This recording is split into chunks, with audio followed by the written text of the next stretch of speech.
અને આપણે એડમિનને thank you. અહીંયા જેટલા બધા હાજર છે આપણે બધા આ વિક્રમભાઈએ પેડો મોઢામાં બરાબર ઠૂંસી દીધો કે બોલે જ નહીં. કઈ નહીં, આ તો એક જોક થઈ ગયો, જોકની ભેગું જ્યાં પણ છતાંય BSNLમાં સાથે નોકરી કરેલી છે અમે લોકોએ. અને બધાને એમ લાગે કે હવે રિટાયર થયા પછી ક્યાં બધા મળીશું, શું કરીશું. પણ આ મનસુખભાઈએ મારો બધો ભેગો કર્યો અમારો. અને એ પછી બધા જ એમની ટેલેન્ટ બહાર કાઢી. કારણ કે આપણને ખબર ના પડે કે ભાઈ નોકરી કરતા ત્યારે આપણે ઘણું બધું કરતા હતા. યુનિયન ચલાવીએ, નોકરી કરીએ, અલગ અલગ સેક્શનોમાં આપણી ટ્રાન્સફર થાય અને બધા ઘણા બધા આપણને એકબીજાને મળે, કસ્ટમર પણ મળે, બધી કંપનીઓ સાથે ઓળખાણ થાય. એ બધું એક જ ટાઈમે પતી ગયું. પહેલાં તો 6 મહિના આપણે બીજી રીતે રેસ્ટ લીધો, આ લીધો, રેસ્ટ લીધા પછી આપણને વિચાર આવ્યો કે શું કરીશું.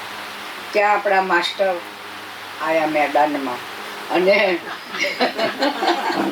કે તમે બધા એમ ઘરમાં આ બધા સિંહ જ છે હો. હમણાં કોણે કહ્યું કે સિંહ બધા સિંહ છે, પણ કે આ બધા સિંહો સૂઈ ગયા, સૂવા નહીં દેવાના.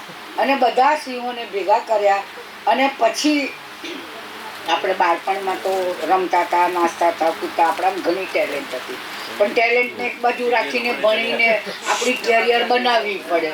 લગ્ન કરીએ, સંસાર કરીએ, સમાજના કાર્યો કરીએ, નોકરી કરીએ. પણ એ પત્યા પછી આપણામાં એક શિશુ બાળપણ હતું જે આપણે એક બાજુ મૂક્યું હતું. એ જ બાળપણ અત્યારે આપણે બધા એન્જોય કરીએ છીએ.